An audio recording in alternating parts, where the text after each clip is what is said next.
Assalamualaikum warahmatullahi wabarakatuh. Alhamdulillah. Syukur kita kepada Allah bertemu kita sekali lagi dalam bicara ilmu. Hadirin sekalian, pada hari ini saya nak bercakap tentang rezeki dan rezeki yang luar biasa. Apa sebut rezeki? Semua orang seronok apabila dikatakan murah rezeki, lancar rezeki, ringan tangan mendapat rezeki dan memberi rezeki kepada orang lain. Ya, saya tertarik dengan satu ungkapan, iaitu apa yang kita semai, itulah yang kita akan tuai. Maksudnya kalau kita semai, iaitu kita memberikan kepada orang lain rezeki, insya Allah kita akan menuai juga rezeki daripada pemberi rezeki yang Maha Esa. Sebab itu apabila saya membaca, saya jumpa dengan seorang pengarang buku yang terkenal. Bukunya diulang cetak hampir 20 kali. Buku yang bertajuk Mudahnya Menjemput Rezeki. Kali pertama saya jumpa beliau, saya tanya soalan, mengapa di luar kulit buku beliau itu diletakkan gambar semut? Beliau menyatakan bahawa analogi yang dibuat, saya bercakap tu di ruang tamu rumahnya. Dia kata, cikgu, di ruang tamu saya ini boleh tak kalau cikgu cari semut? Saya kata, payah nak cari. Dia pun jawab, dia kata, mudah je cikgu. Cikgu ambil sedikit gula, letakkan di ruang tamu saya, cikgu pergi keluar sekejap ke tanah sekejap ke pergi sekejap tempat lain, cikgu datang balik, cikgu dah tengok ada semut.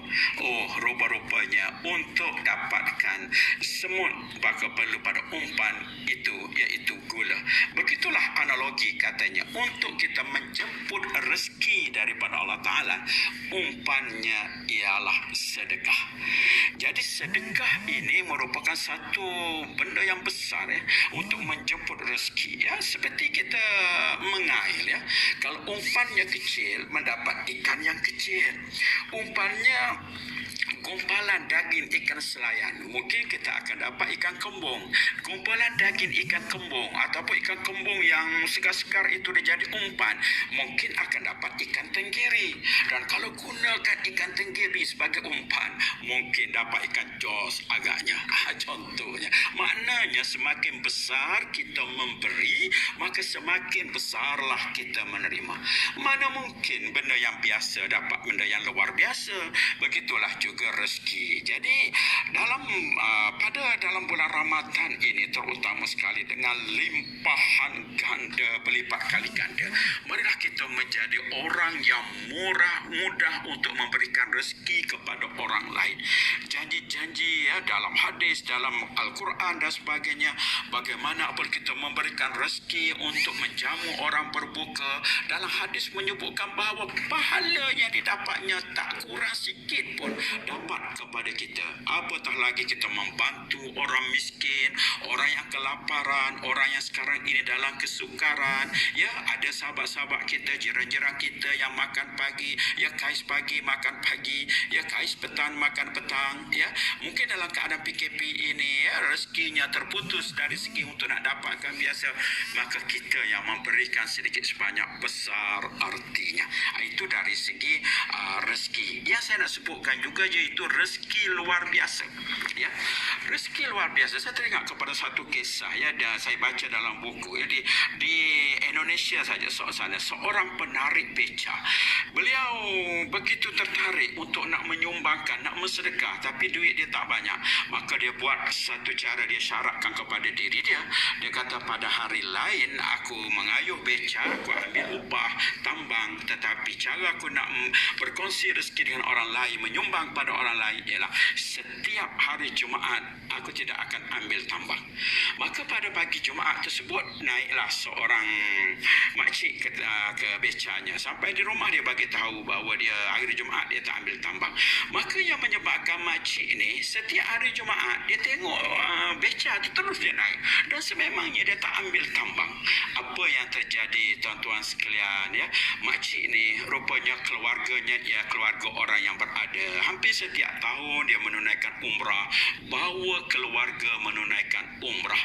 Maka Maka pada tahun itu terlintas dengan duit yang lebih ini, beliau nak membawa orang lain, ya, membawa orang lain untuk pergi umrah bersama dengan beliau. Maka dia memilih pakcik yang mengayuh beca ini ialah calon untuk pergi umrah. Maka pakcik ini dapat rezeki yang tidak dijangka. Tak terbayang dalam hidupnya boleh pergi menunaikan umrah, ya, dengan keadaan kemiskinan. Tetapi Tuhan Maha Kaya, dia dapat ke situ. Itu pengalaman. Dan saya ada sedikit pengalaman peribadi.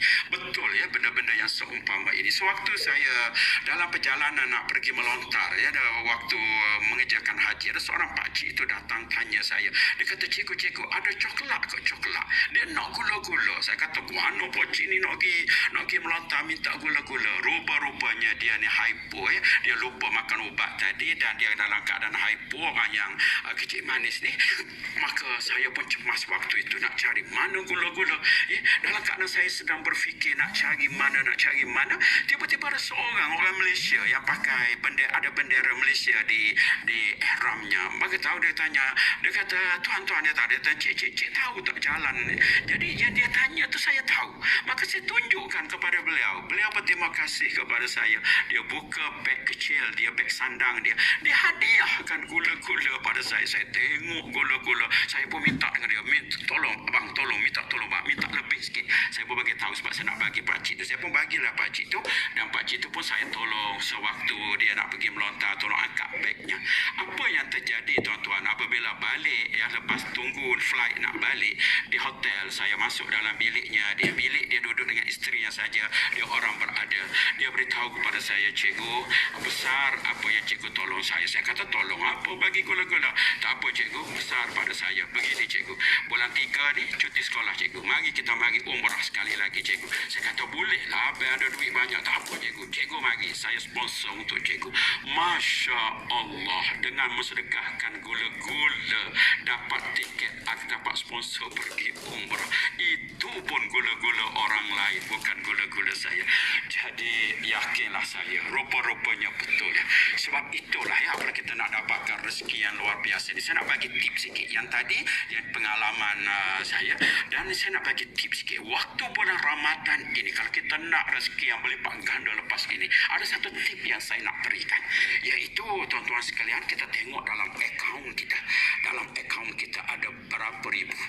Kemudian kita tanya pada diri kita, kita sanggup beri berapa, ya, hadiah sedekah, ya. Kita sanggup beri berapa sedekah. Tengok kita ada, katakanlah ada dalam simpanan 3,000 ni, duit 3,000 ni. Kita pun tanya diri, berapa kita sanggup bagi? Oh, kalau 300, okeylah 300. Duk tengah kita berfikir 300, tiba-tiba kita pecam mata rapat-rapat. Kita nyatakan kepada diri, bukan 300, yang aku nak berikan ialah 1,300. Kita pun ambil duit 1,300 ataupun mengikut online, mengikut transfer bank dan sebagainya. Kita sedekahkan yang tak disangka-sangka itu, yang kita paksa diri kita yang lebih. Dan ini menepati firman Allah, ya, dalam surah Al-Imran ayat 92, lan tanalul birra hatta tunfiqu mimma tuhibbun wa ma tunfiqu min syai'in fa innallaha bihi alim. Maksudnya, kamu tidak sekali-kali akan dapat mencapai kebajikan dan kebaktian yang sempurna sebelum kamu dermakan sebahagian daripada apa yang kamu sayangi.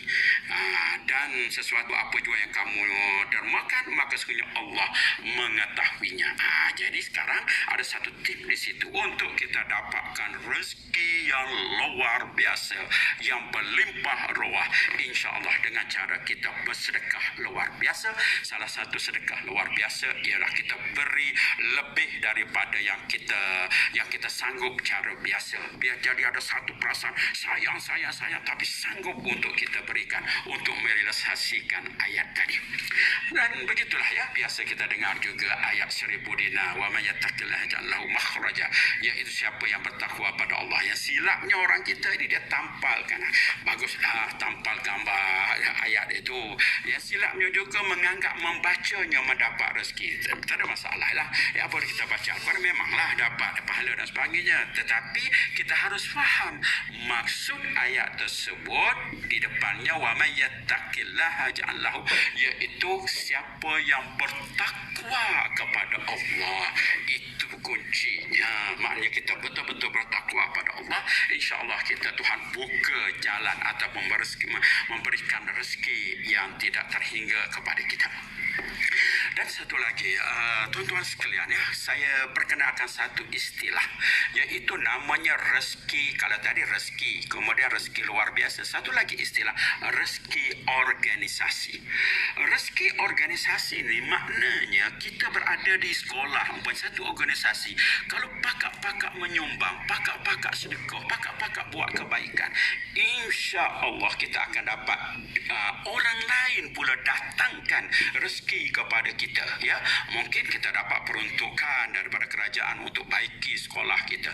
Mungkin kita dapat ada orang pemberi zakat, dia boleh beri pada orang lain tapi dia beri pada sekolah kita. Itu saya namakan rezeki organisasi. Dan rezeki organisasi ini insya-Allah akan dapat sekiranya ahli organisasi tersebut menyumbang, bersedekah, buat kebajikan, insya-Allah orang lain pula akan menyumbang. Dan ini yang saya bersemangat bercerita pasal benda ini ialah pengalaman-pengalaman yang lalu. Sewaktu saya berada di SMK Ketereh, SMK Belimbing dan Datuk Mahmud II, saya menggalakkan supaya infak di kalangan pelajar, di kalangan guru. Apa yang saya dapat kesan, apa yang dapat faedah? Dua faedah. Pertama, faedah pada diri saya yang membantu orang lain menginfak. InsyaAllah saya dah rasai apa yang Tuhan beri rezeki. Kadang-kadang kita tak terjangka.